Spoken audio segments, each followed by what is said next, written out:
The nukes fell on Caprica at 0600 Colonial Standard Time. They fell on Pecan 12 seconds later. Geminon, Scorpia, Sagittaron. The sequence took less than 3 minutes in total, and when it was finished, a civilization of 50 billion souls had been reduced to ash and electromagnetic silence. The Cylons had been patient. 40 years of armistice, 40 years of watching and waiting and rebuilding themselves into something humanity hadn't anticipated, and then they had come back with a precision that bordered on the liturgical. Not war. Extermination. Brother Sergeant Aldric Voss of the Ultramarines' 4th Company had witnessed genocide before. He had participated in some of it.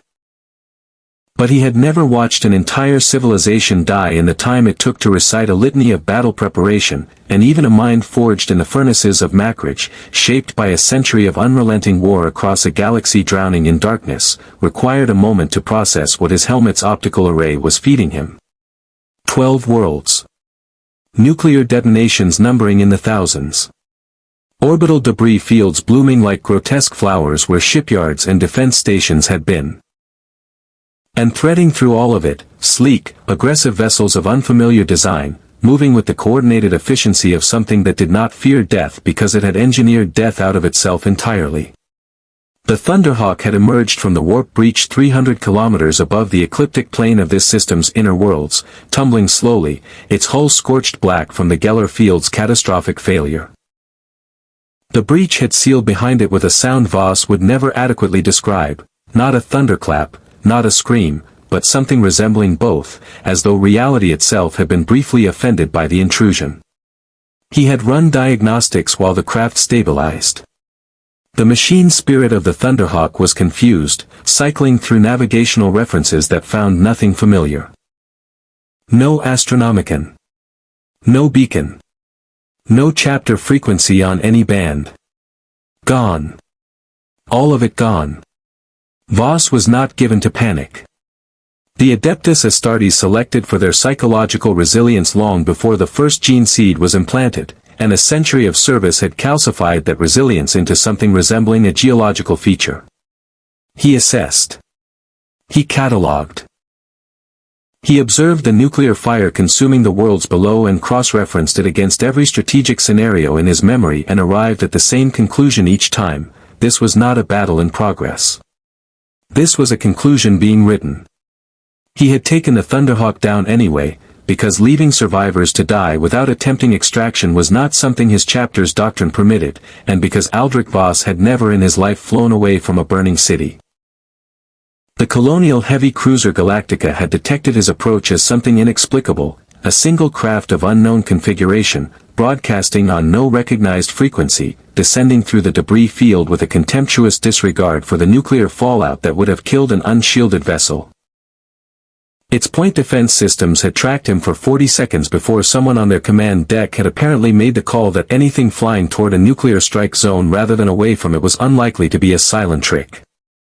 He'd brought the Thunderhawk alongside their port landing bay, matched their speed by instinct and three-dimensional spatial intuition that still outperformed anything colonial computers could calculate, and waited. They'd opened the bay doors. He'd flown in. If you want to see more characters enter different universes, hit that subscribe button and drop the name of a character and the universe you'd want to see them in down in the comments below. Indeed. The landing bay of the Galactica was a cathedral of function, vast, purposeful, smelling of fuel and hydraulic fluid and the particular metallic tension of a warship that had been running hard for hours without maintenance pause.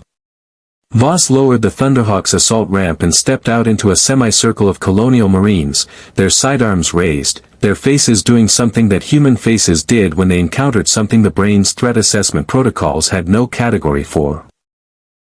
They were trying to be soldiers. He respected that. He stood 2 meters 40 in his power armor, ceramite plates the deep blue of Ultramar's ocean, the chapter's sigil, a stylized omega, embossed on his left pauldron.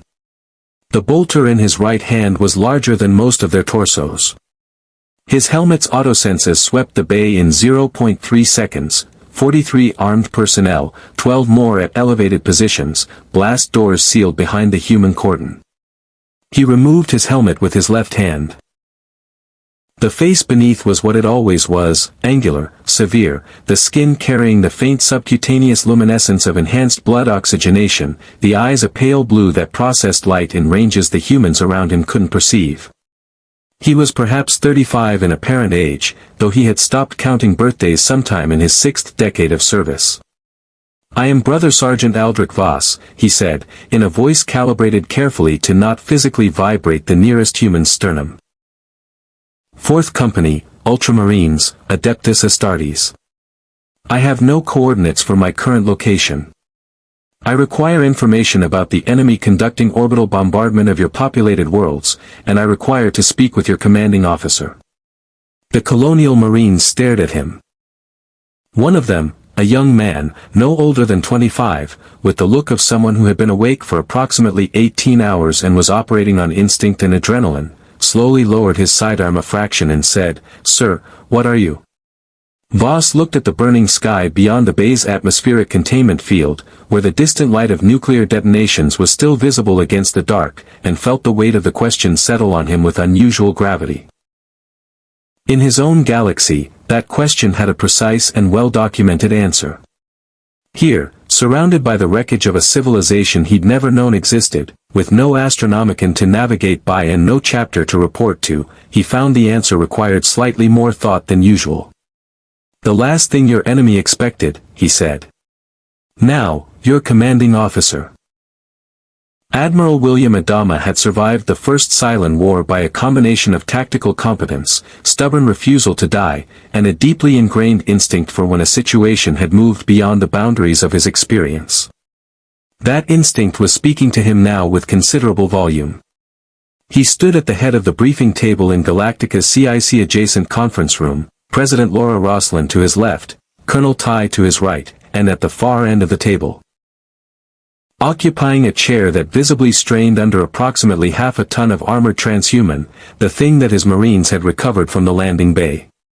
Voss had removed his gauntlets at Adama's quiet request, and his bare hands resting on the table were somehow more unsettling than the gauntlets had been. The musculature was wrong. The proportions were wrong. The veins visible beneath the skin were too dark, too prominent, carrying blood that moved at a pressure no colonial cardiologist would have described as compatible with life. The man, if that was the correct classification, had answered every question put to him with the calm, measured precision of someone reading from an internal document. He did not fidget. He did not display stress. He breathed approximately once every 12 seconds, and Colonel Ty had stopped pretending not to count. "Let me understand this correctly," Roslin said, and her voice carried the particular controlled steadiness of a woman who had been given a terminal cancer diagnosis 3 weeks ago and had since developed a high tolerance for impossible circumstances. "You're telling us that you come from a different universe entirely. Not a different star system. Not a different galaxy. A fundamentally different reality." "That is my assessment, Madam President," Voss said. "The navigational records from my vessel confirm no astronomical correspondence with any charted region of space in my galaxy's catalogs. Your star formations are entirely unfamiliar. The physical constants appear identical, which suggests adjacent realities rather than wholly separate cosmological structures, but the breach that brought me here was not intentional and I have no reliable mechanism for replicating it." "So you can't go back," Adama said. "Not presently." Ty made a sound that wasn't quite a laugh. "That makes you a refugee. Just like the rest of us." Voss looked at Ty with an expression that was not quite offended and not quite amused, a narrow channel between the two. "I am a space marine of the Adeptus Astartes, Colonel. I do not have a category for refugee." "You do now," Ty said, and poured himself a drink. The silence that followed was the productive kind, the kind where multiple people were doing the same calculation from different directions and arriving at answers that disturbed them.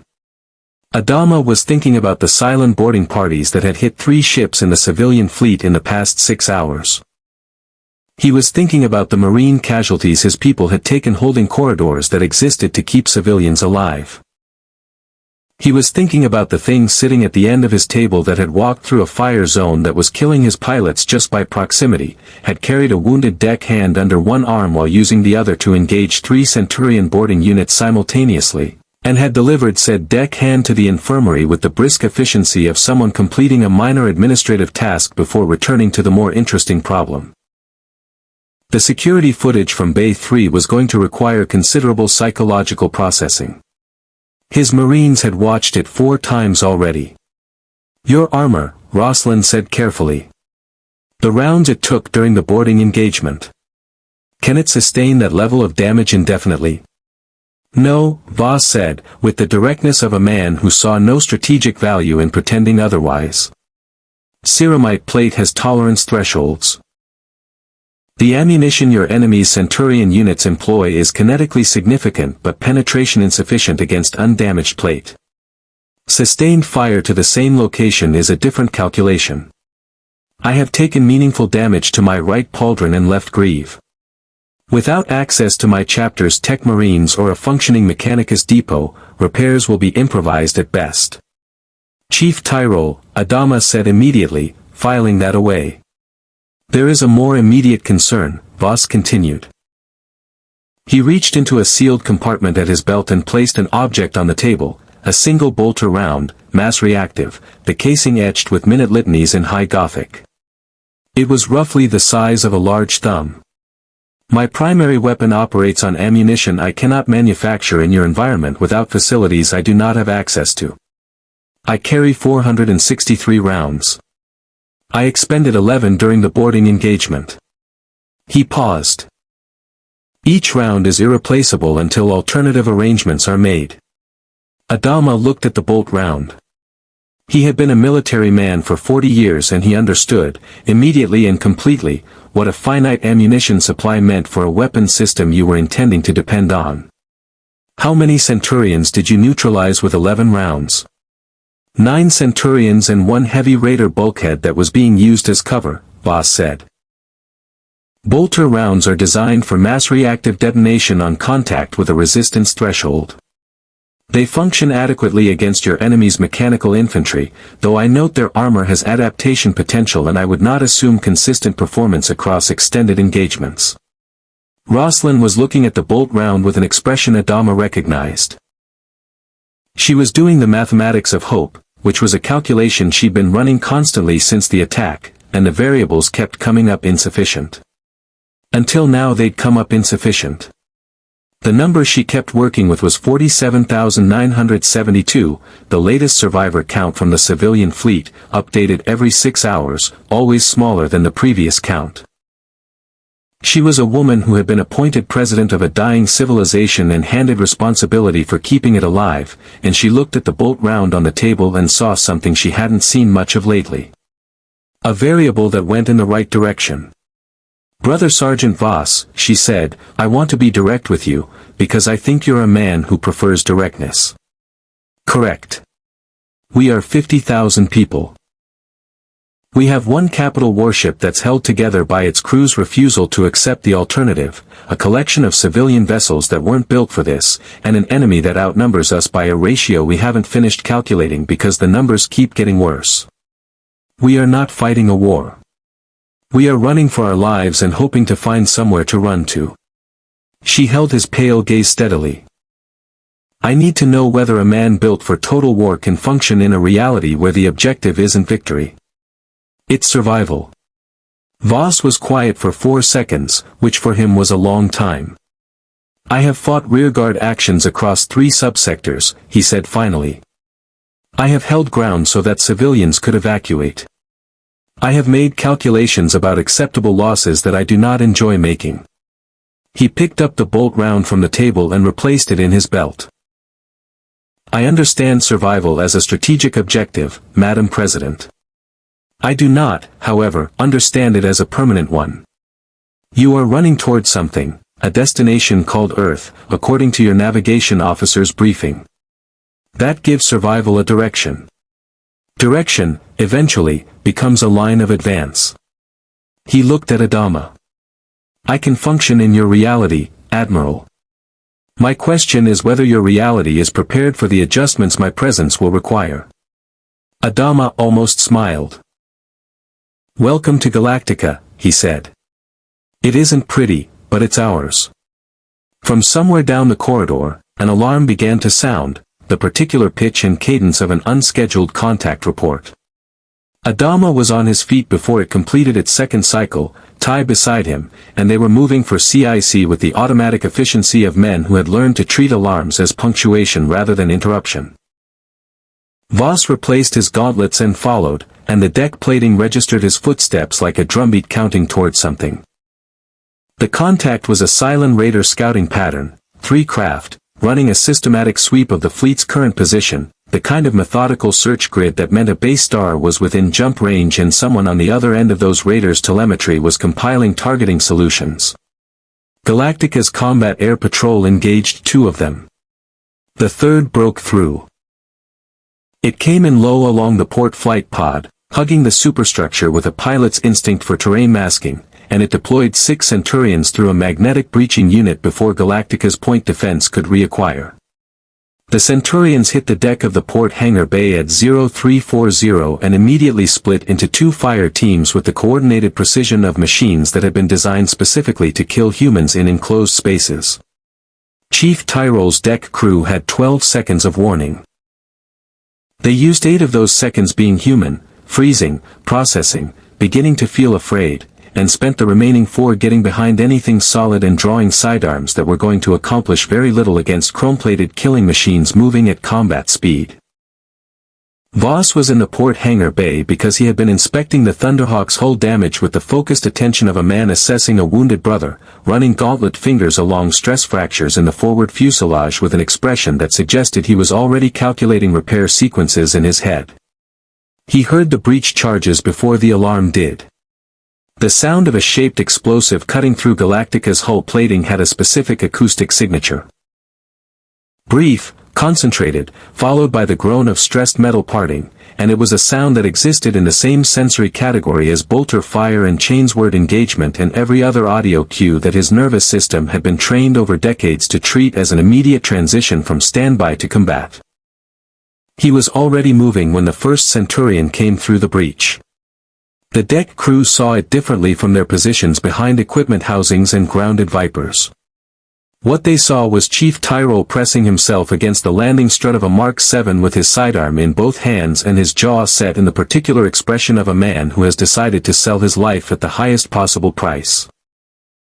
And then, approximately 2 meters to Tyrol's left, Brother Sergeant Voss crossing the open deck at a speed that power armor had no business achieving, the bolter coming up in a single fluid motion that spoke of 10,000 hours of muscle memory. The first bolt round detonated inside the lead Centurion's chest cavity. The mass-reactive warhead, designed to penetrate and then explode, converted the Centurion's upper torso into fragmented chrome and sparking circuitry that spread across a 4-meter radius. The second Centurion in the fire team took fragments across its optical sensors and staggered, and Voss closed the remaining distance in 2 strides and drove a ceramite fist through its cranial housing with a force that bent the deck plating where the machine fell. The sound it made was extraordinary. Several deck crew members would later describe it as the sound of a vehicle collision compressed into something the size of a heartbeat. The second fire team opened up from the far end of the bay. Colonial Marine issue rounds would have required Voss to find cover. Cylon Centurion fire was more dangerous, higher velocity, better penetration. But the firing angle was poor, the range was significant, and the fundamental problem with shooting at an Astartes in open ground was that he moved faster than the targeting solution could update. Voss went right, using a grounded Viper as momentary cover, came around its nose at full stride, and engaged the second fire team at close range. 3 rounds. 3 Centurions. The last one managed to swing its arm cannon toward his damaged right pauldron and discharged twice before he drove the bolter's muzzle into the joint between its neck housing and torso and fired. 4 seconds. The entire engagement. The hangar bay was silent except for the hiss of sparking Centurion components and the sound of approximately 20 deck crew members exhaling simultaneously. Chief Galen Tyrol lowered his sidearm slowly. He was a practical man, a man who understood machines with an intuitive fluency that bordered on the mystical, and he looked at the 6 destroyed Centurions distributed across his hangar bay and then at the figure standing among them, and performed the kind of rapid technical assessment that was simply his nature. The power armor had taken hits, 2 impacts to the right shoulder assembly, 1 to the left knee joint. He could see the scoring. He could see where ceramite had cracked at the pauldron edge, a hairline fracture that someone with his eye for structural integrity couldn't ignore. "You're damaged," Tyrol said. Voss looked at his right shoulder with the same expression a man might use to assess a mildly inconvenient weather report. "Noted. I don't know what that armor's made of, but I can try. Ceramite composite over a plasteel subframe, with adamantium reinforcement at stress points." Voss turned to look at him fully, and Tyrol had the experience, shared by most people who had their first proper conversation with the Marine, of feeling simultaneously very small and very important. "You are the senior engineering officer for this vessel? Chief of the deck. Tyrol. You have fabrication equipment? We have machine shops. Good ones. Then we will discuss adaptation options," Voss said, "after the breach is sealed and you've accounted for your personnel." He looked around the bay with the systematic sweep of a man conducting a post-engagement assessment. "One of your crew is wounded, the young woman behind the Raptor landing strut, port side. She took a fragment to the left forearm. It is not life-threatening, but she has been in shock for approximately 90 seconds and should be seen to." Tyrol was already moving, calling names, and the deck crew was coming out from cover with the cautious relief of people who had just discovered that the universe contained something capable of standing between them and the things that had been killing them. It was a feeling Tyrol recognized in their faces and couldn't quite name. Not quite safety, nothing about the current situation qualified as safe, but something adjacent. Something that had been absent since the attack began. In CIC, Adama received the contact report from the hangar bay and listened to the damage assessment with the focused calm of a man absorbing tactical information. Then he listened to Tyrol's description of the engagement. 6 Centurions, 4 seconds, 4 bolter rounds expended, and was quiet for a moment. "Get me a round count," he said. "Current inventory." The answer came back shortly, 459 rounds remaining. Adama looked at the Draughty screen, at the silent contact signatures lurking at the edge of sensor range, at the 50,000 lives represented by the fleet of civilian blips clustered around his ship like children around a parent who was running out of the ability to protect them. 459 irreplaceable rounds. He was going to have to be very careful about how he spent them. In the hangar bay, Voss was crouched beside the wounded deckhand, his massive gauntlet hand applying pressure to her forearm with a gentleness that seemed physically improbable. She was staring up at him with the wide eyes of someone whose brain had temporarily suspended its normal categorization processes. "You'll be all right," he said. "The wound is clean. You were brave." She didn't say anything. She just nodded, slowly, and kept staring at him. Across the bay, another deckhand was already spreading the story of what he'd seen.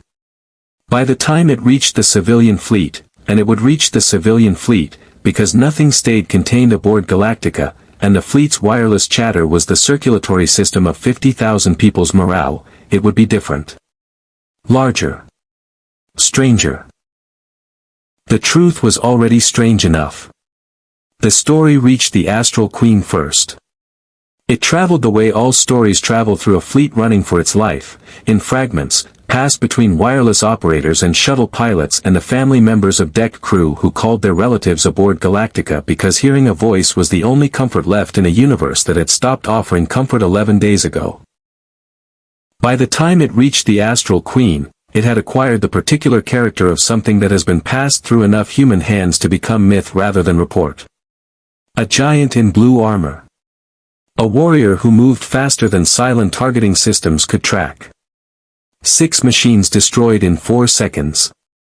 A man, if man was the word, who had reached the stars from somewhere the stars didn't account for, and who stood between the fleet and the chrome angels of humanity's destruction with a weapon that sounded like the end of the world and a face that looked like it had seen the end of several. Aboard the Colonial One, President Laura Roslin heard the story in its third iteration, from her aide Billy Kikia, who delivered it with the careful neutrality of someone who understood that his job was information transmission rather than editorial commentary. She listened without interruption, then sat for a long moment with her hands folded on the desk that had once belonged to a man who died on Caprica when the bombs fell. "How are people receiving it?" she asked. "Depends on who you ask," Billy said. "The deck crews on Galactica, people who've actually seen him, seem to treat him the way you treat any extremely capable soldier. Professionally. With a lot of respect and a little bit of fear." He paused. "The civilian fleet is doing something different. They're making him into something. The Lords of Kobol sent us a guardian angel is the version I've heard most often. The Geminis are. They're quite certain about it, actually. There's a priest on the Geminon Traveler who's been citing the scrolls of Pythia for 3 hours." Roslin was quiet again.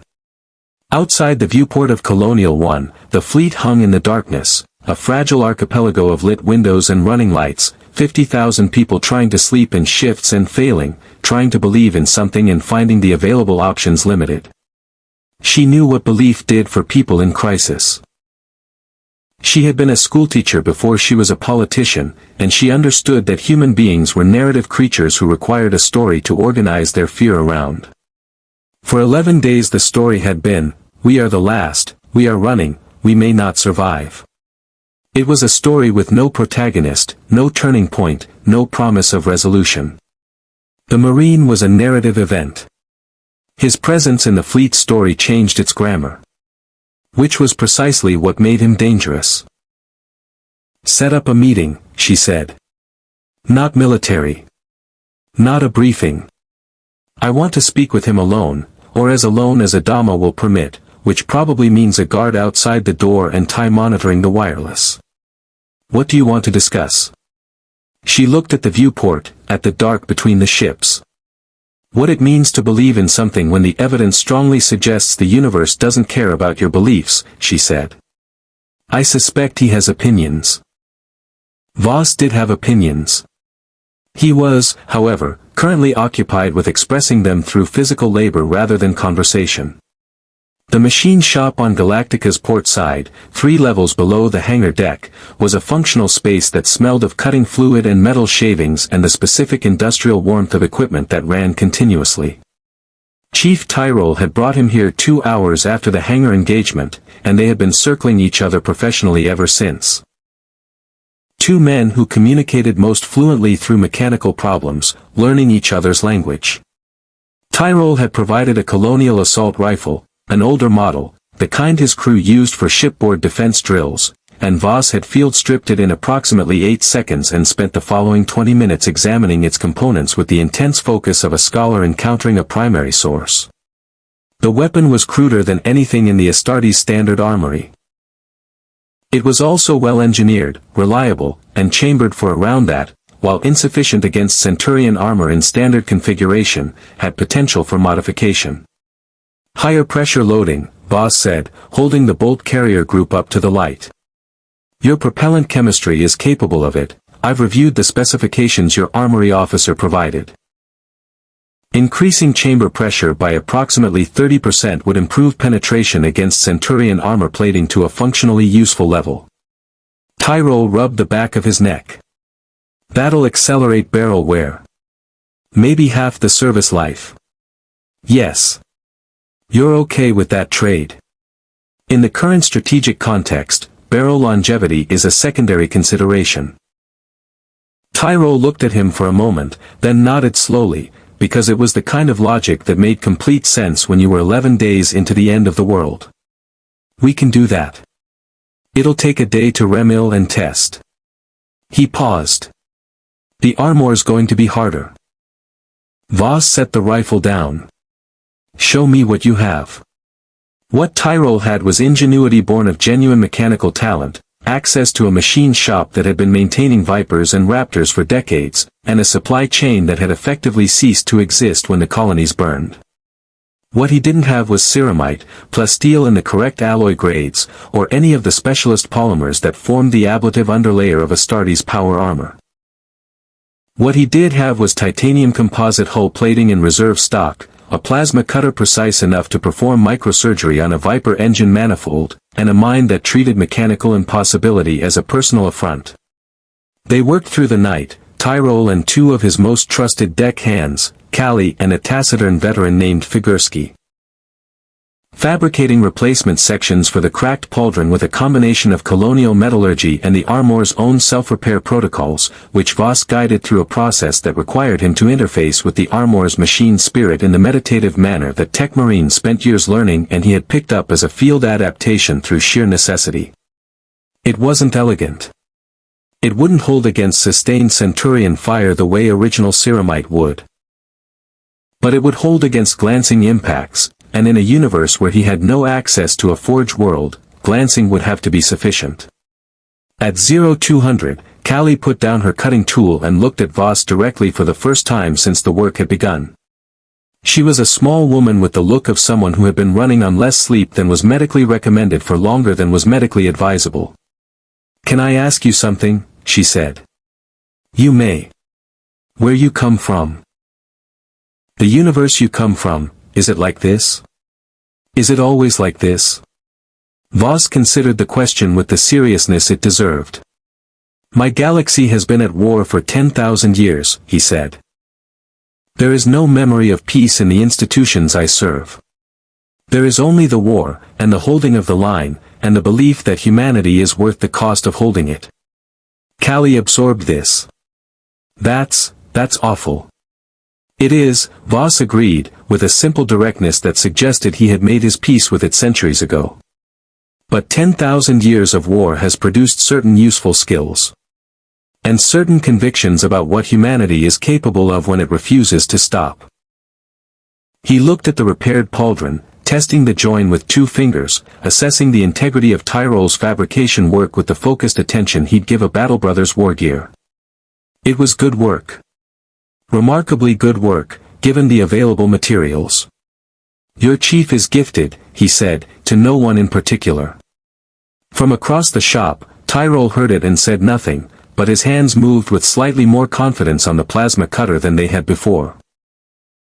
Outside in the dark, the fleet jumped again, the familiar lurch of FTL transition that still produced a visceral wrongness in the stomach even after 11 days, and somewhere in the civilian convoy, across the wireless chatter, someone was telling the story again.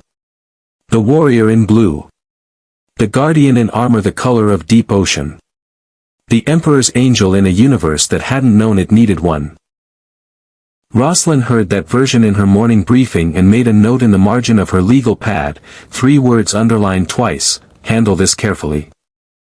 The base star designated Crimson Thought. The name was a translation approximation, since Cylon vessels did not carry names in the colonial sense but rather resonant identifiers that existed in the shared datasphere as emotional frequencies, held position at the edge of the system's Kuiper belt and processed. The humanoid models processed together when the situation required collective intelligence, which this situation unambiguously did. 6 number 6s occupied the central chamber, their blonde hair and red-dressed certainty a deliberate aesthetic choice that the model had arrived at early in its self-determination and never reconsidered. For number 8 sat in a cluster that suggested intimacy without quite achieving it, their faces carrying the particular expression of a model perpetually negotiating the distance between what it felt and what it was permitted to feel. 2 number 3s. Deanna Beers, or the model who wore that name, stood apart from the others with the watchful separateness that characterized their line's theological obsessions. And at the center of the chamber, the projection space rendered a tactical hologram of the fleet's last known position alongside something else entirely, the sensor recording of the hangar bay engagement, recovered from the Centurion unit's final telemetry transmission before their destruction. 4 seconds. 6 Centurions. 4 projectile impacts. The models had been watching it for 2 hours. "It's organic," one of the 8 said, for the 3rd time, as though repetition would make the statement feel less inadequate. The sensor readings confirm organic biology. Carbon-based, bilateral symmetry, consistent with human baseline architecture. Consistent with human baseline, a 6 replied, the emphasis doing considerable work. The mass readings are wrong. The thermal signature is wrong. The reaction time is. There is no human reaction time that accounts for what we're observing in this recording. Enhanced human, a 3 said from the periphery. Enhanced to a degree we haven't encountered. Their 13th tribe, perhaps. Capabilities we didn't model because we didn't know to model them. The 13th tribe is mythology, an 8 said. So were we, once, the 3 replied, and the chamber was briefly quiet with the particular quality of a statement that has landed precisely where it was aimed. The 6 who had emerged as the session's primary voice. Not by designation but by the natural authority that certain instantiations of a model developed through accumulated experience, moved closer to the hologram. She studied the figure in blue armor the way she studied all things that God put in her path, as evidence of a plan larger than her current perspective could encompass. She was not naive about this instinct. She understood that it was possible to mistake pattern seeking for genuine divine architecture. But the timing of this being's arrival, at the precise moment of the colony's fall, at the precise junction where humanity's remnant required something to believe in and something capable of defending that belief, felt like more than coincidence. The plan accounts for this, she said. You don't know that, a 3 said sharply. I know that God's plan has never required our complete understanding to be valid. She turned from the hologram. The question isn't theological. The question is tactical. What is this being, what does it represent for our campaign, and how do we respond to its presence in the fleet? The tactical assessment that followed was rigorous and unsatisfying in equal measure. The Centurion's telemetry had established several facts. The being's armor was resistant to standard Centurion fire at sustained ranges, though not impervious. Its projectile weapon caused catastrophic damage to Centurion chassis through a mechanism that suggested internally detonating ammunition, mass reactive, a technology the Cylons had not encountered before. Its physical capabilities exceeded anything in their models of human biological potential by a margin that suggested either radical genetic engineering or an entirely separate evolutionary pathway.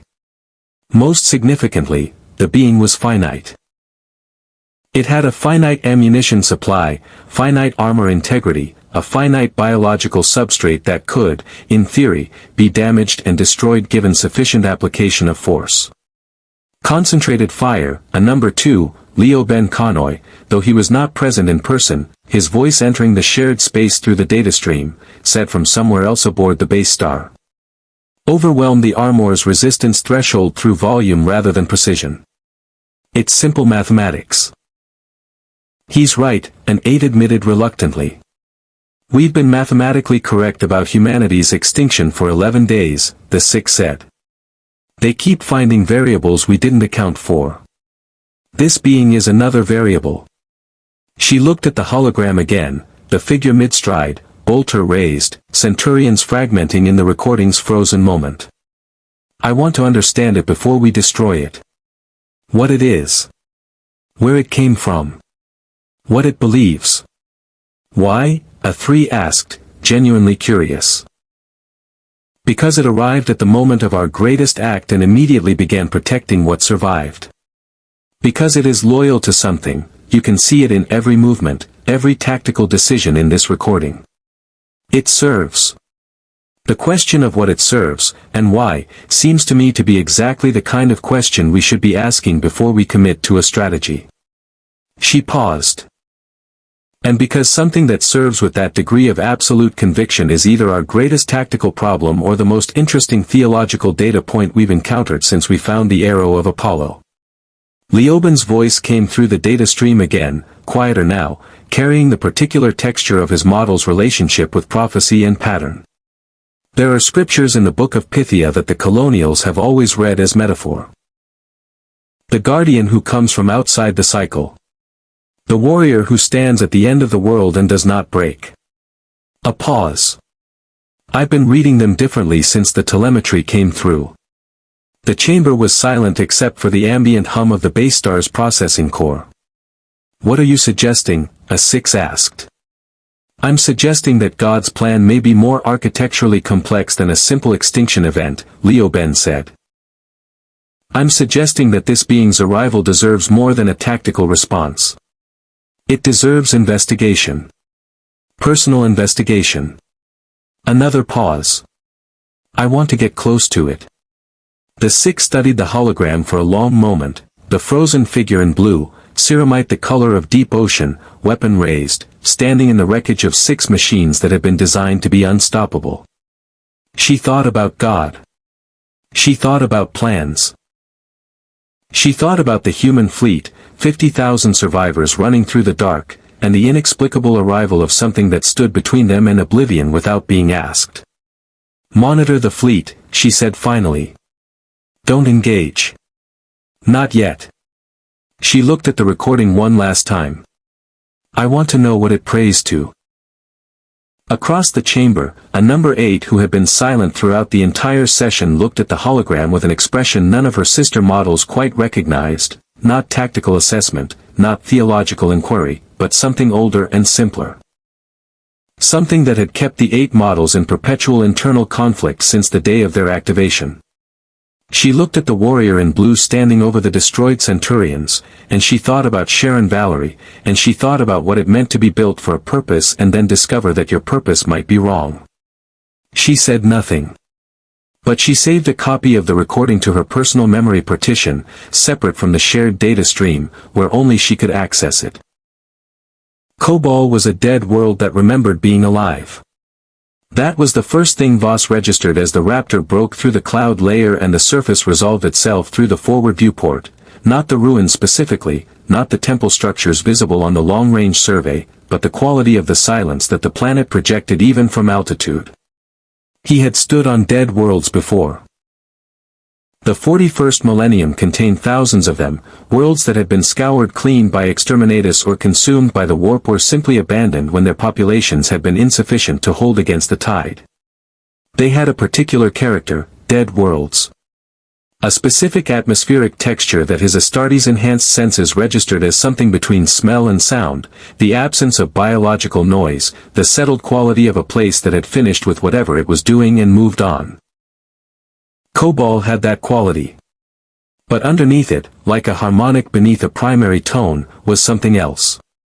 Something that felt less like death and more like waiting.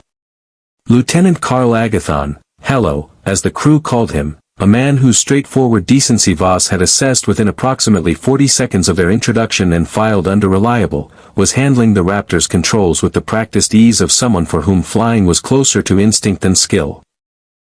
Beside him, Sharon Valerie, the number 8 who had volunteered for this ground mission with an urgency that had produced a careful, watchful silence from everyone who knew what she was, occupied the co-pilot's seat with her hands precisely where they needed to be and her expression precisely controlled. Voss was in the rear compartment with Kara Thrace. This had produced its own particular dynamic. Starbuck. And she was Starbuck in the way that some people were irrevocably their call signs, the name fitting better than any name their parents had chosen, had spent the first 40 minutes of the flight conducting what she apparently considered a subtle assessment of her fellow passenger, which had involved a series of increasingly direct questions delivered with the casual aggression of someone who communicated primarily through challenge. Voss had answered each one with the same measured directness he applied to all communication, and somewhere around the 30-minute mark she had arrived at what appeared to be a provisional respect, which for Kara Thrace he understood to be the functional equivalent of a formal alliance. "You ever lose people?" she asked. Not aggressively. The aggression had gone somewhere else, replaced by the specific directness of someone asking a question they actually wanted answered.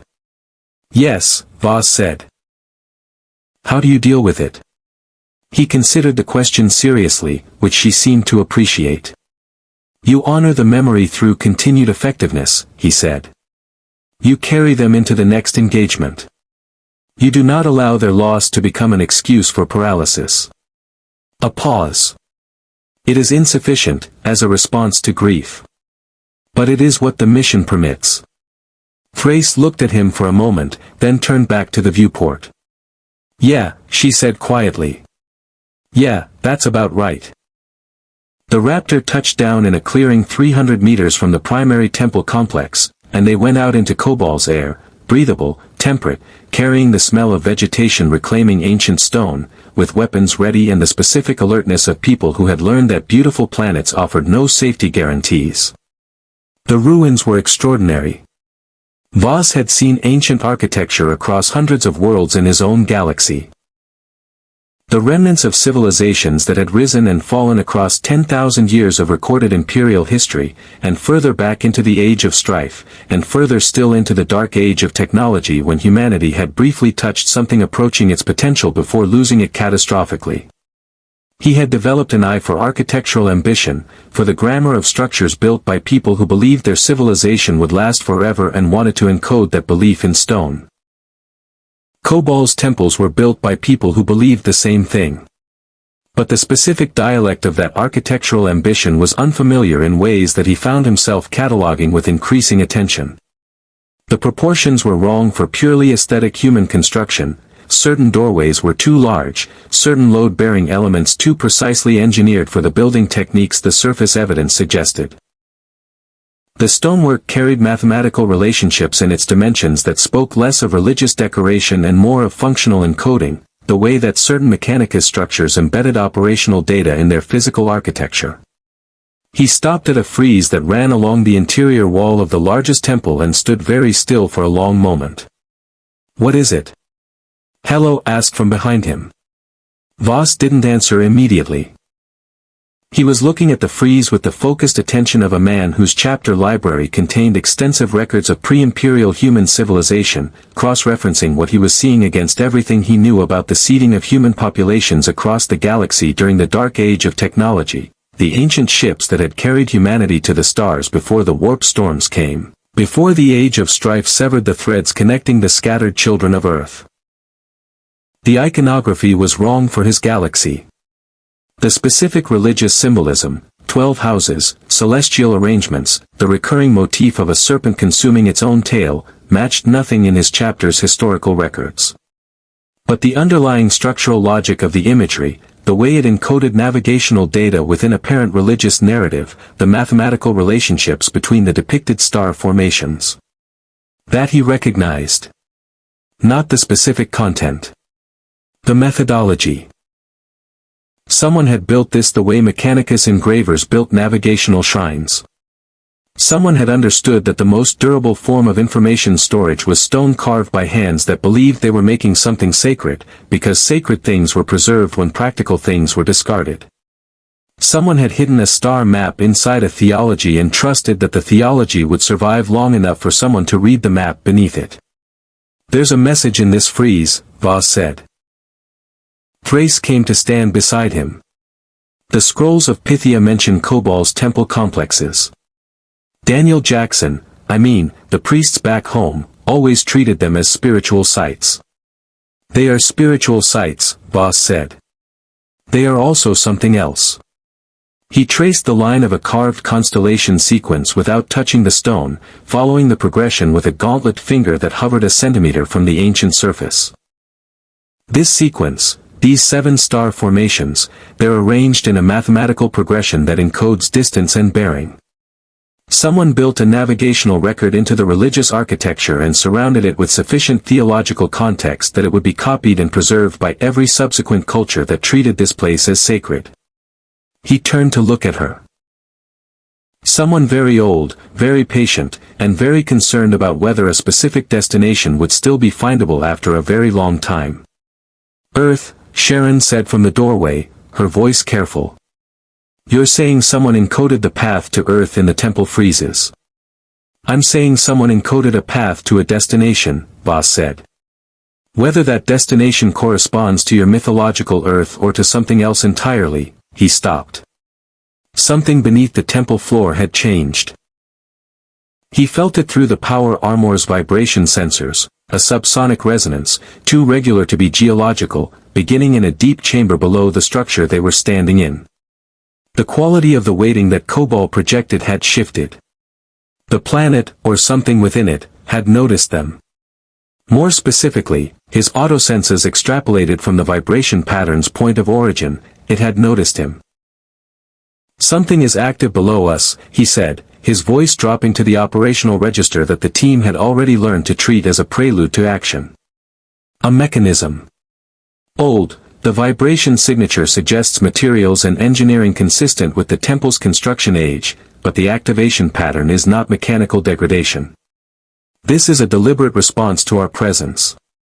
He looked at the floor, then at the frieze, then at the floor again. "Something down there has sensors. And something down there has just decided we're worth responding to." Thrace had her sidearm up. Hello was on the wireless calling the Raptor. Sharon hadn't moved from the doorway, and her expression had achieved a stillness that Voss had learned to associate with the moments when her dual nature produced an internal conflict she was managing without external evidence. "Can you tell what it's responding to?" Hello asked. "Is it all of us, or me?" Voss said, with the certainty of his autosenses data and something older, less technical. The Astartes' instinct for being seen by ancient things, developed across a century of encountering the remnants of civilizations that had touched powers humanity was still trying to understand. "It's responding to me specifically."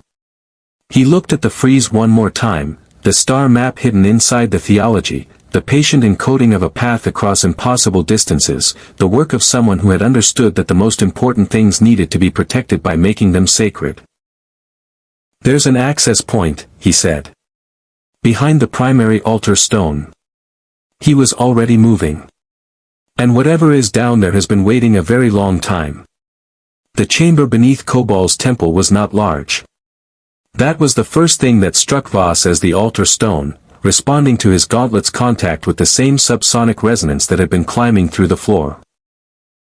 Rotated on a mechanism that had not moved in several thousand years and revealed a staircase cut into bedrock with a precision that no chisel and human hand had achieved. Not large, and not elaborately decorated in the manner of the temple above. The walls were smooth, the ceiling low enough that Voss descended in a slight crouch, and the illumination came from a source he couldn't immediately identify. A faint bioluminescent quality to the stone itself, as though something in the mineral composition had been engineered to emit light at a specific wavelength for a specific duration. Several thousand years, apparently. Whatever had built this had built it to last. At the bottom of the stairs was a plinth. On the plinth was a sphere approximately 40 centimeters in diameter, translucent, containing interior structures that rotated in slow independent orbits. Mechanical, but of a mechanical complexity that bore the same relationship to colonial engineering that colonial engineering bore to a child's toy. It was active. It had been active, Voss assessed, since the moment his gauntlet had touched the altar stone above. The interior structures moving with the specific purposefulness of a system running a program rather than merely operating. He stood before it and waited, because a century of encountering ancient things had taught him that ancient things operated on their own schedules and did not appreciate being rushed. The sphere's rotation slowed. Then it produced light, a coherent beam, blue-white, that struck the chamber wall opposite and resolved into an image. Not a hologram in the colonial sense, not the processing-dependent projection Voss had seen in Galactica's CIC. Something older, more direct, light itself shaped into information, the way certain Mechanicus Archaeotech produced recordings that didn't require a medium to play them, the recording and the playback unified in a single object that needed only a viewer to complete its function. The image was of a woman. She was dressed in robes that suggested ceremony without specifying which ceremony, her face carrying the composed seriousness of someone making a record they believed would matter, and she was speaking in a language that Voss's autosenses began attempting to parse against every linguistic database in his armour's memory. It found nothing, no correspondence, no cognate family, no structural parallel to any language in the Imperium's extensive records.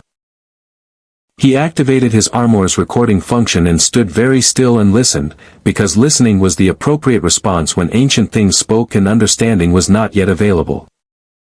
Behind him, Thrace had descended the stairs and was standing at the chamber entrance. He heard her breathing change when the image resolved, a slight catch, the physiological marker of someone encountering something that reorganized their relationship to what they believed was possible. "What is she saying?" Thrace asked quietly. "Unknown. My linguistic databases contain no corresponding language family. The recording is being archived." He paused. "But the image she's displaying beside herself, look at the right side of the projection." Beside the woman, rendered in the same coherent light, was a star map. Not the encoded navigational data of the frieze above, explicit, precise, a three-dimensional representation of stellar positions with a path marked through them in a gold-colored line that ended at a single star system, highlighted and annotated in the same unknown language. "That's a route," Thrace said. "Yes. To Earth." "To somewhere," Voss said, maintaining precision. "Though the terminal star system's position, cross-referenced against the stellar cartography I've been building from Galactica's navigational data since my arrival, places it in a direction and at a distance broadly consistent with the mythological accounts I've reviewed." He studied the map. "More significantly, look at the path. The specific route marked. It avoids 14 stellar regions along a more direct bearing." "Why would you avoid them?" Voss looked at the regions the route circumnavigated, at the annotated markers in the unknown language that clustered most densely in the avoided zones, and thought about his own galaxy and the things that lived in the dark between stars. "Because something is in those regions that you don't want to pass through," he said. "Someone charted this route and built in deviations for a reason. Someone knew what was out there." The sphere shifted. The woman's image was replaced by something else, a sequence of images, faster now, that had the quality of historical record rather than personal message. Humanoid figures in the same robes. Structures being built, structures recognizably related to the temple above. Ships launching from a world that might have been Kobol or might have been something older. And interspersed with all of it, recurring with the insistence of a refrain, a symbol that Voss had not seen before arriving in this universe and had now seen twice, once carved above the temple's main entrance and once on the frieze beside the navigational star map. 12 points arranged in a circle, with a 13th at the center. Thrace exhaled slowly. The Lords of Kobol and the 13th tribe. "A creation myth," Voss said. "Or a historical record that became a creation myth because the people who inherited it had lost the context to read it as history." He watched the image sequence complete itself and the sphere return to its slow rotation. "This civilization is older than your colonial records account for. Significantly older. And whoever built this chamber built it specifically to be found by someone whose physical signature matched criteria I cannot fully determine from available data, but which apparently includes whatever my power armor's electromagnetic profile radiates. It was built for you," Thrace said. Then, hearing herself, "or for something like you. For something with a specific technological or biological signature," Voss corrected. "Whether that signature was designed to match mine specifically or whether mine happens to fall within a broader category of intended recipients, that distinction matters and I cannot yet resolve it." He was quiet for a moment, looking at the sphere, and then he did something that Thrace would later describe to Adama with careful precision because she understood it had been important. He removed his right gauntlet and placed his bare hand on the sphere. It was warm. Not the warmth of active machinery, not the thermal output of a power source running for thousands of years. Warm the way living things were warm. It pulsed once beneath his palm. A single deliberate rhythm, like a heartbeat responding to another heartbeat, and then projected one final image before going still. A figure in armor. Not his armor, the proportions were different, the design language entirely distinct. But armor, unmistakably. A warrior, standing at the center of the 12-pointed symbol, facing outward. And around the warrior, rendered in a coherent light with the specificity of something that had been very carefully recorded, the 14 stellar regions that the route avoided. Named, in the unknown language. Annotated. Warned against. Voss stared at the image for a long time. Then he replaced his gauntlet. "We need to get this recording back to Galactica," he said. All of it. Your president and your admiral need to see the star map, and I need your best linguist working on the language immediately. He turned toward the stairs. And I need to have a conversation with Admiral Adama about the 14 regions this route is designed to avoid, because whoever built this chamber was afraid of something that lives in the dark between stars, and I want to know if what they were afraid of has a name I recognize. Thrace followed him up the stairs, her sidearm holstered now, her expression carrying the specific quality of someone whose relationship to their own mythology had just been permanently altered. At the top, the altar stone rotated closed behind them with the same subsonic resonance, the chamber sealing itself against the next interval of waiting. Outside, the sky above Kobol was clear and very old, and the stars in it were patient. Hello had the raptor warm and ready. Sharon was watching the sky with her arms crossed and her jaw set, and when Voss emerged from the temple she looked at him with an expression he hadn't seen on her face before, not the Eight's controlled neutrality, not the careful performance of humanity that the model maintained as operational cover. Something more complicated than both. Did you find what you were looking for? She asked. I found what was looking for me, Voss said. Which is a different thing, and possibly more important. The raptor lifted from Kobol's surface as the sun began to set over the ruins, turning the ancient stone the color of old blood, and the sphere in the chamber beneath sat still and dark and patient, its message delivered, its long waiting finally done. The resurrection ship hung at the edge of sensor range like a cathedral built for a god that had decided mortality was optional. Galactica's long-range draughties had found it 6 hours after the raptor returned from Kobol, which Adama noted with the private fatalism of a man accustomed to the universe's sense of timing. The intelligence was confirmed by a Cylon defector.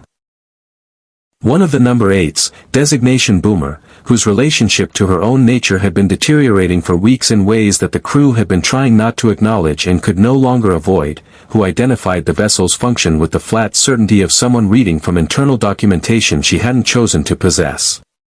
A resurrection ship.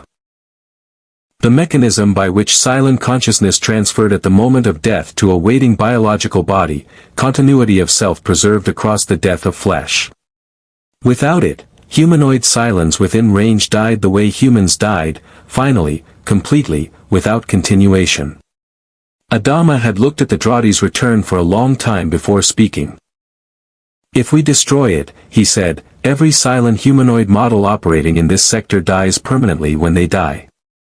Yes, Boomer said. How many is that? I don't know exactly. Dozens aboard active base stars. Possibly hundreds across the pursuit fleet. Another long silence. Colonel Tai was watching Adama with the expression of a man who had served alongside this particular human being long enough to read the quality of his silences, and what he read in this one was not enthusiasm.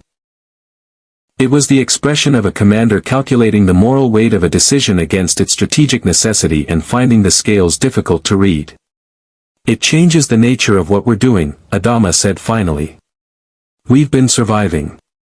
Destroying that ship means we're fighting back in a way that has consequences I want everyone to understand before we commit. He looked at Voss.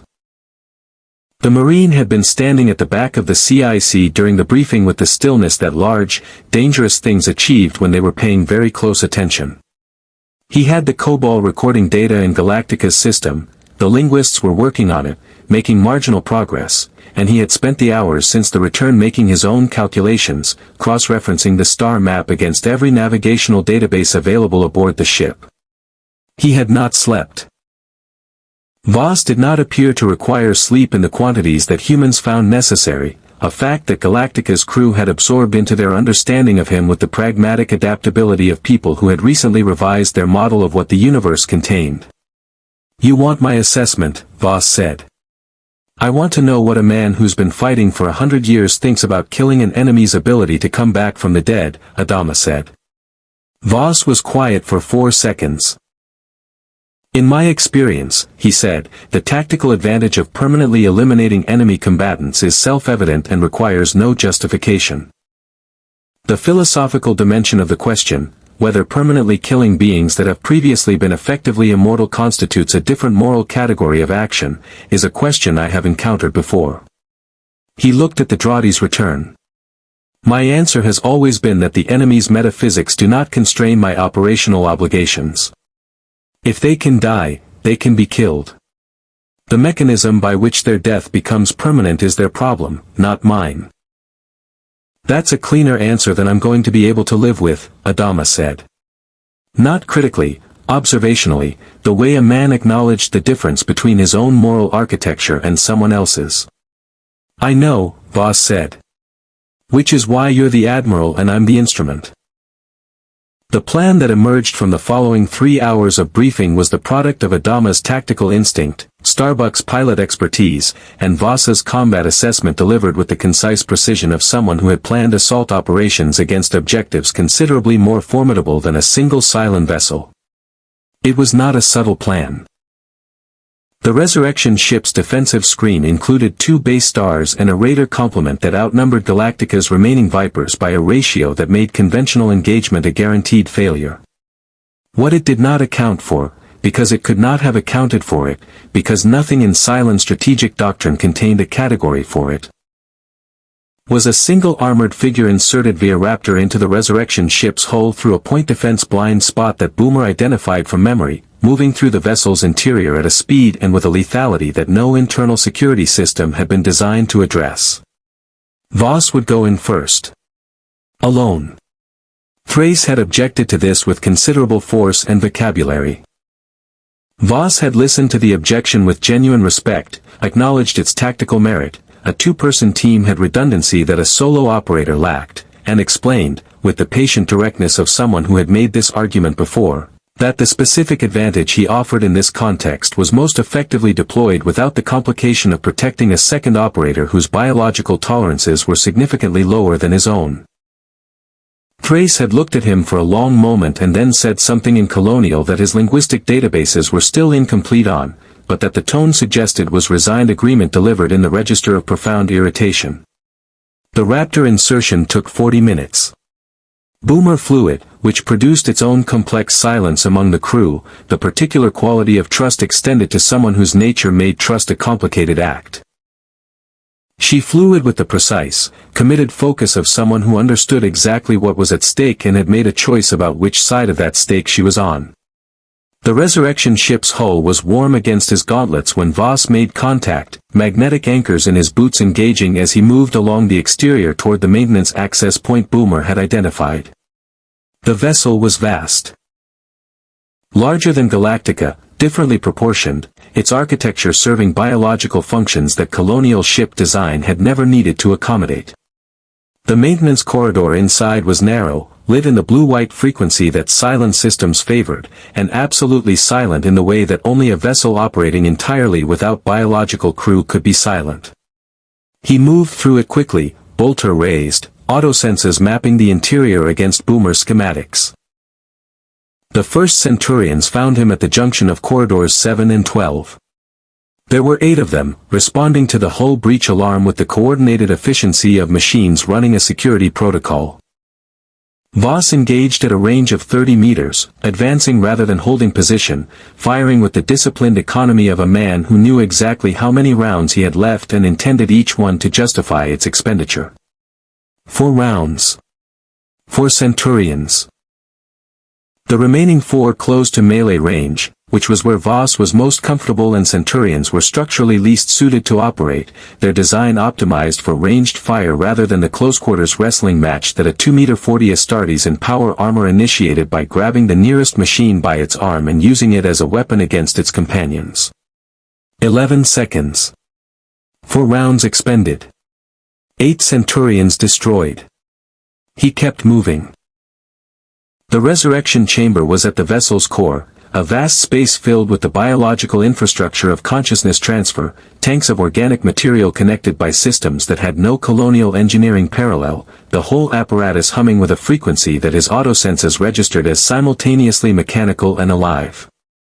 He understood, standing at its threshold, why Adama had paused before committing to this. The chamber was not a weapon. It was not a military installation. It was, in its own deeply alien way, something closer to a hospital, a place designed to prevent death, operating according to values about the sanctity of continued existence that were not, in their essence, entirely unlike the values that drove the apothecaries of his own chapter to recover gene seed from fallen battle brothers. He thought about that for precisely 2 seconds. Then he placed the demolition charges that Tyrol had prepared. Colonial military explosive, adequate for the purpose, at the 6 structural points Boomer had identified as critical to the system's function, set the timers for 4 minutes, and began moving back toward the extraction point. The base stars engaged Galactica at the 3-minute mark, exactly as planned, the colonial ship drawing fire while her Vipers ran interference. The resurrection ship's internal alarms reached a pitch that suggested its systems understood what was about to happen. More Centurions converged on his position, 12 this time, from 2 directions.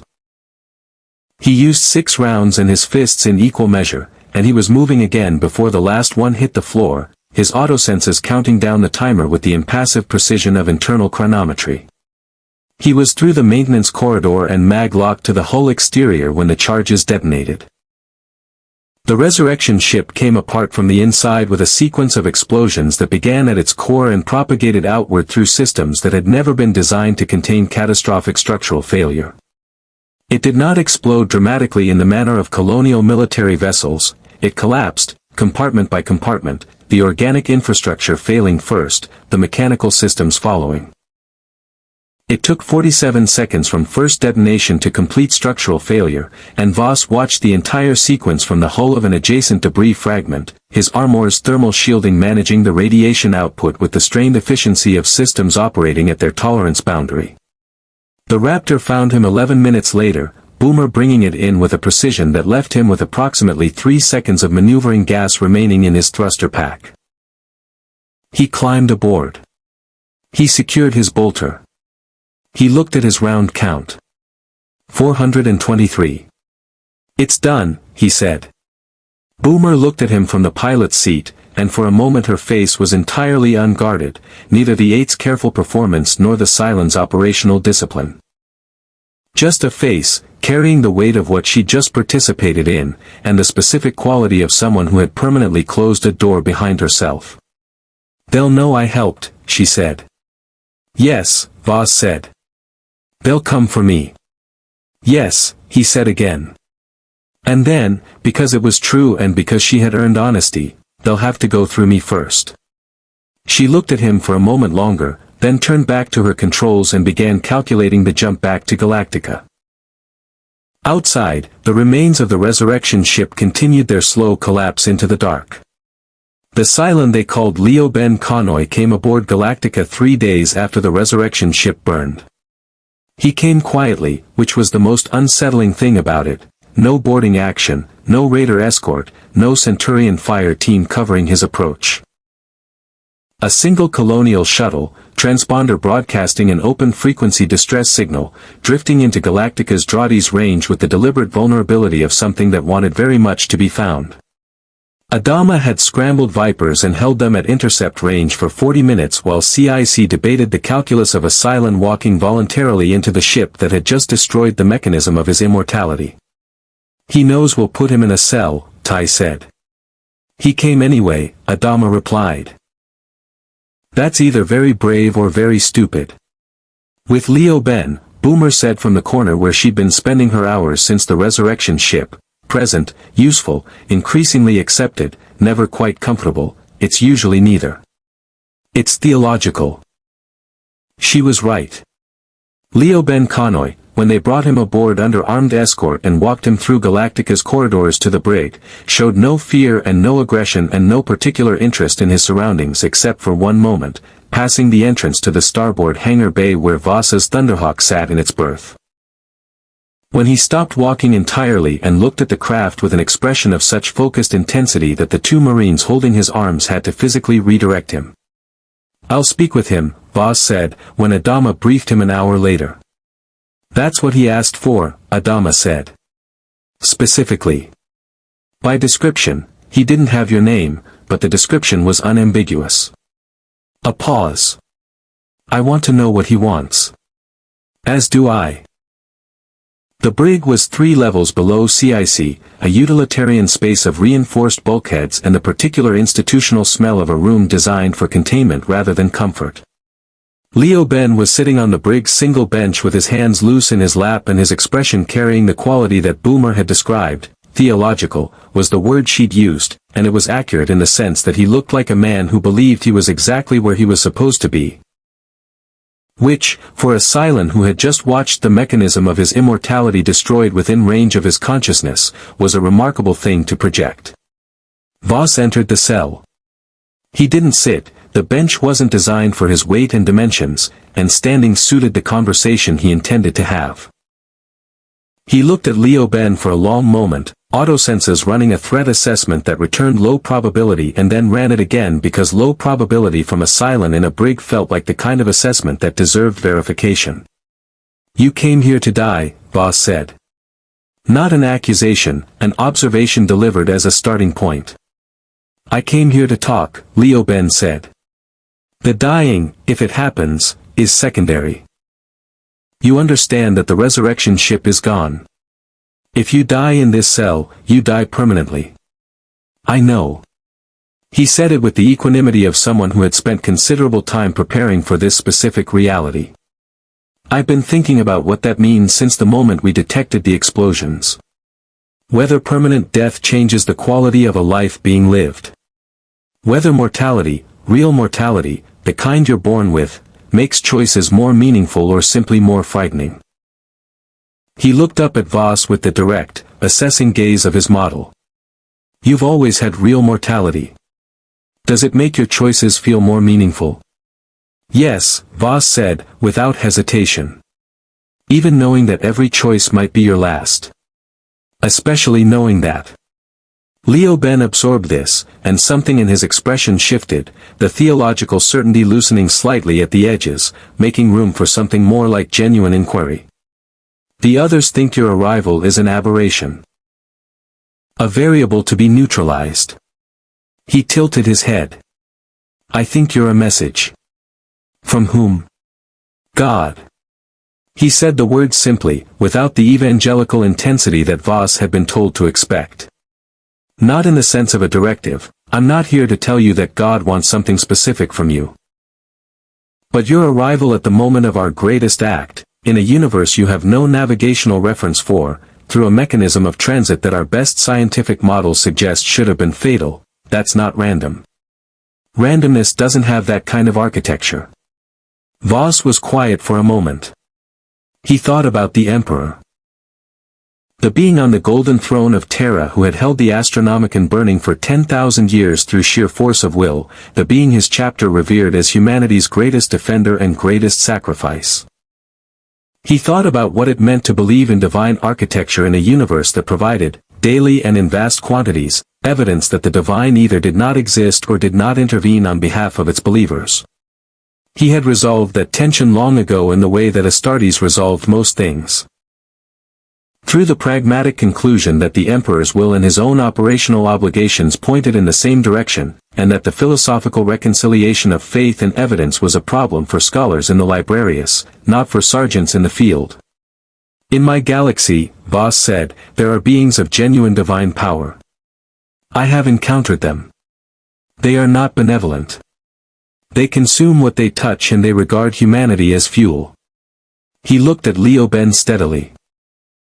"The being my chapter reveres, the Emperor of mankind, is not a god in the sense of unlimited power and perfect knowledge.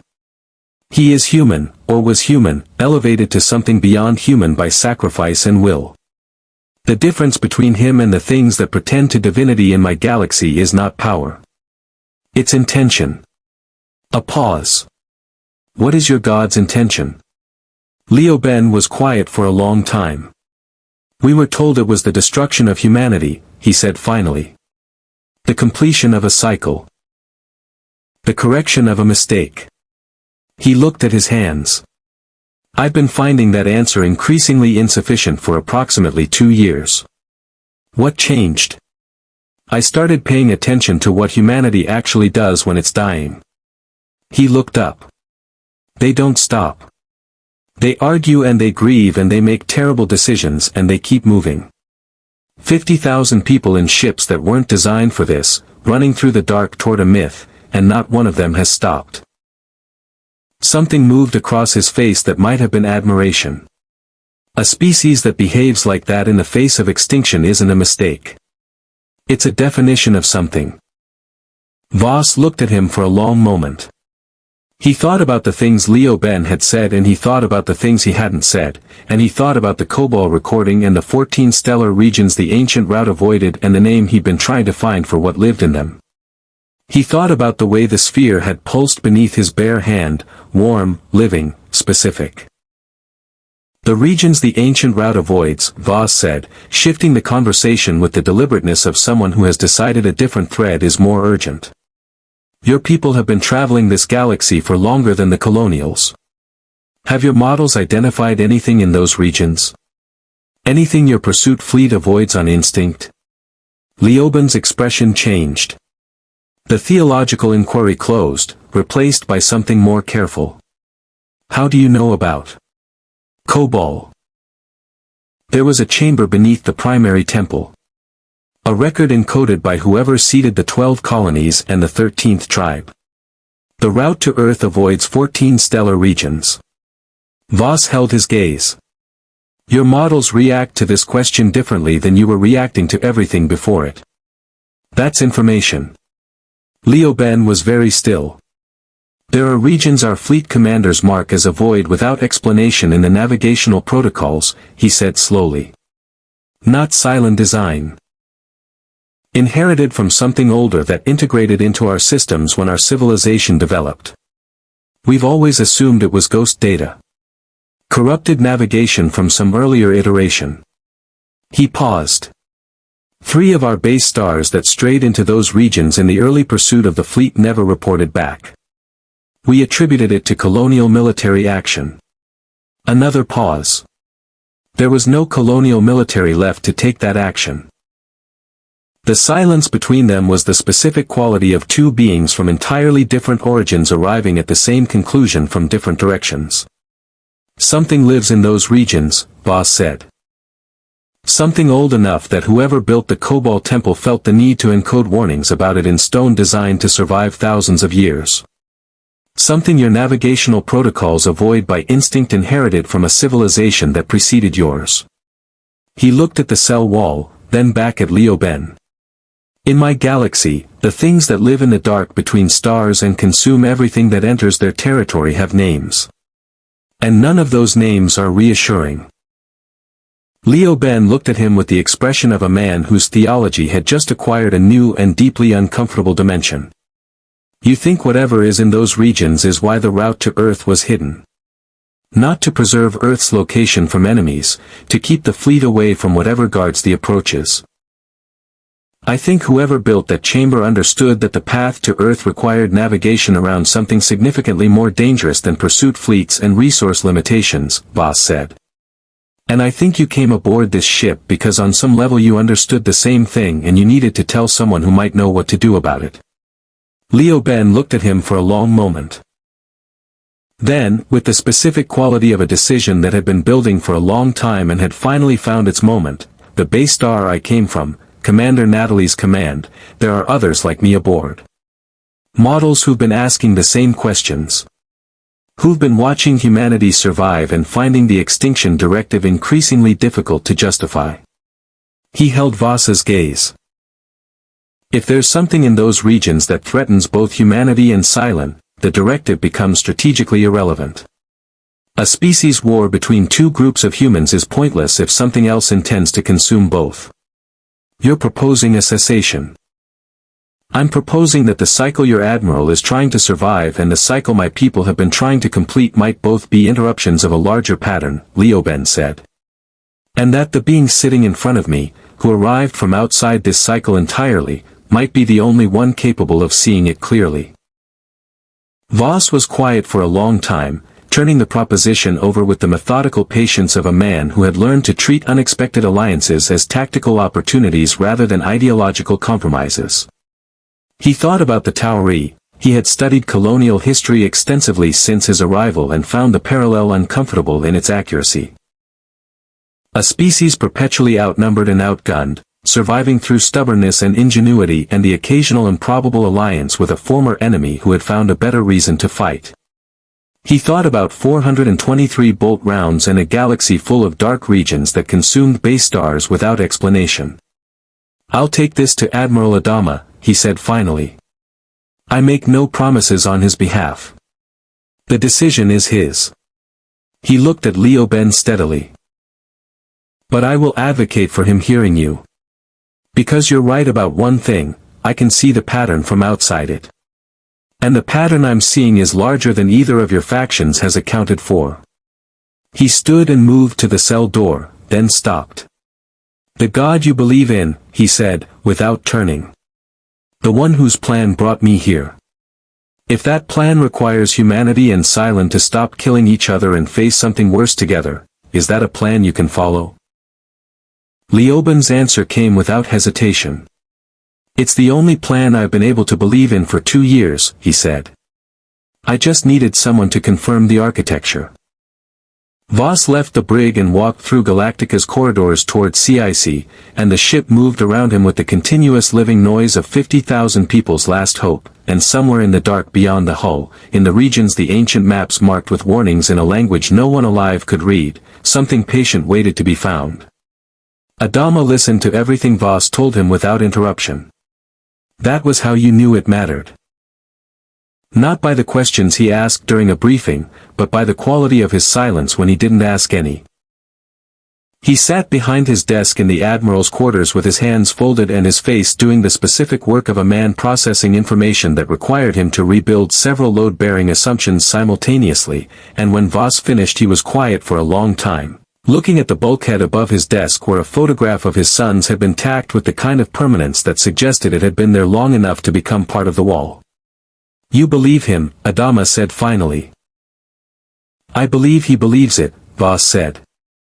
"Which is functionally equivalent for our purposes. A Cylon who has concluded that the extinction directive is strategically incoherent is more useful than a Cylon who has concluded it's morally wrong, because conviction of the first kind survives disillusionment of the second. And the regions on the map. 3 base stars that entered those regions didn't return. Your fleet has been navigating by instinct away from 2 of them since the pursuit began. I checked your jump logs after Leo Ben told me, and your navigators have been making micro-corrections at the edge of those boundaries without formal justification. Someone in your navigational tradition encoded the same avoidance pattern the Kobol builders encoded in stone. It's older than your colonial civilization. It's older than the Cylon civilization." Voss held Adama's gaze. "Something is in those regions. Something that has been there long enough to become instinct rather than memory." Adama looked at the photograph of his sons for a moment longer. Then he looked at Voss with the expression of a man who had spent his career making decisions with insufficient information and had developed a high tolerance for the discomfort of committing to action before certainty was available. "If I speak to Leo Ben," he said, "and if what he's saying is genuine, I'm not opening a negotiation. Not yet. I'm opening an intelligence channel. One Cylon, contained, monitored, providing information about what's in those regions and whether his faction has the navigational data we need." A pause. "The fleet's course to Earth runs through the edges of 2 of those 14 regions. I need to know what's in them before we jump blind into their boundaries." "Agreed," Voss said. "And the broader question, Cylon and human, stopping the war, is a question for another day," Voss said. "Today's question is whether we can get 50,000 people to Earth without losing them to something that consumes base stars. The political architecture of what comes after that is above my operational grade." Adama almost smiled. "Mine too, if I'm honest." He stood, with the slight deliberateness of a man whose body was keeping a running account of his age that he didn't always agree with, and extended his hand. "You've been here less than a month, Sergeant. You've repaired your armor with salvage, adapted your weapons to our ammunition, destroyed a resurrection ship, extracted intelligence from a Cylon, and decoded an ancient navigational system that our best archaeologists couldn't crack in 3 generations. He held Voss's gaze steadily. I don't have a rank structure that fits you. I don't have a billet that accounts for what you are. But I know what you've done for this fleet, and I know what you did for the people in that hangar bay, and I know that whatever's in those dark regions of space, I'd rather face it with you beside me than without you. Voss took his hand. The handshake had the quality of a formal commitment, the way Astartes' oath-taking had weight beyond the words. 2 warriors from entirely different traditions recognizing the same essential thing in each other, the specific bond forged between people who have stood in the same fire and chosen not to leave. I have no way home, Voss said. The warp breach that brought me here cannot be replicated with available technology. My chapter believes me dead. If they are looking at all, they are looking for remains, not for a living soldier. He paused, and the pause had the quality of someone completing a calculation they had been running since the moment they arrived. I am, as your Colonel Tai observed in our first briefing, a refugee. I have chosen to find that category uncomfortable. I am now choosing to find it clarifying instead. He released Adama's hand. My chapter's oath is to humanity. The specific coordinates of that humanity have changed. The oath has not. Outside the Admiral's quarters, Galactica breathed and moved and hummed with the continuous life of a warship that refused to stop. The damage from recent engagements had been patched rather than repaired, the repairs themselves showing the improvised ingenuity of a crew that had learned to make do with what it had, which was less each week but never nothing. In the hangar bay, Tyrole's deck crew was running maintenance on a Viper with the focused diligence of people who understood that the machine they were maintaining was the difference between a pilot coming home and a pilot not coming home. In the brig, Leo Ben Konoy sat with his hands loose in his lap and waited with the patience of a man who had made his decision and trusted the architecture. In the communications room, Roslin's aide Billy was transcribing the latest wireless reports from the civilian fleet, and the mythologies were still spreading, the guardian in blue, the warrior who stood between, the angel of an emperor no one in this universe had ever prayed to. In the starboard hangar, Voss stood before his Thunderhawk in the quiet hour before Galactica's artificial dawn cycle, running maintenance checks on systems that were increasingly adapted to this universe's realities. The bolter round count stood at 423. He had calculated, with the precise logistical focus of a man who understood finite resources, that those 423 rounds represented approximately 42 major engagements at his current efficiency rate, assuming consistent Centurion-class opponents and no significant deviation in target hardness. Against whatever lived in the dark regions, whatever had consumed 3 base stars without leaving debris. That calculation might need significant revision. He was still working on the revision when his armor's sensors registered an incoming transmission on the frequency Galactica's CIC used for command-level alerts. He listened to it. Then he listened again, because the content warranted verification. The fleet's long-range draughties. Upgraded 3 weeks ago with a modification that Voss and Tyrol had developed together, combining colonial sensor technology with a passive detection principle from Astartes' void combat doctrine, had detected a signal from within the nearest of the 14 avoided regions. Not Cylon. Not colonial. Something older, broadcasting on a frequency that corresponded to no known technology in either civilization's records, but which corresponded precisely to the electromagnetic signature of the sphere in Kobol's temple chamber. The ancient thing in the dark was not waiting to be stumbled upon. It was calling. Voss closed the maintenance panel on the Thunderhawk's forward fuselage, checked his bolter's action with the automatic economy of 10,000 repetitions, and walked toward CIC with the measured stride of a man who has been doing this long enough to know that the most important engagements are always the ones you didn't plan for. Behind him, the Thunderhawk sat in its berth like a promise. Battered, repaired with other people's ingenuity, carrying the marks of a universe it hadn't been built for, still capable of flight. In the CIC, Adama would be looking at the Draughty's return with the expression he used when the universe had decided to add another variable to an already complicated equation. Rosalind would be reaching for the scrolls of Pythia, looking for a passage she'd read 100 times that might mean something different now. Starbuck would already be asking which Viper she was taking. Tyrol would be thinking about what the signal meant for their modified sensor array and whether it could be tuned to provide more detail. Boomer would be quiet, listening, calculating which side of a line she was on and finding the answer increasingly clear. And somewhere in the dark, at the boundary of a region that ancient builders had encoded warnings about in stone designed to survive civilizations, something that had been waiting longer than the 12 colonies had existed broadcast its signal into the void and waited to see what answered. The fleet had 50,000 souls and one irreplaceable warrior from a universe that had forgotten what peace felt like. It had a star map encoded in a dead world's temple and a Cylon in the brig who had chosen questions over directives. It had a course to a mythological destination and 14 regions of dark space standing between here and there. It had, in other words, exactly what it had always had, insufficient resources, impossible odds, and the stubborn refusal to stop. Brother Sergeant Aldric Voss of the Ultramarines walked through Galactica's corridors toward whatever came next, and the ship moved around him, and the stars outside were very old and full of things that had not yet been faced. The mission continued. The resurrection ship's destruction had bought the fleet something beyond tactical advantage, it had bought it the specific, fragile currency of consequence. For the first time since the fall of the colonies, actions taken against the Cylon pursuit fleet carried permanent weight. Deaths that could not be undone. Choices that could not be reset. The war, if it remained a war, would be fought now by beings on both sides who understood that mortality was not a temporary condition but the fundamental grammar of everything that mattered.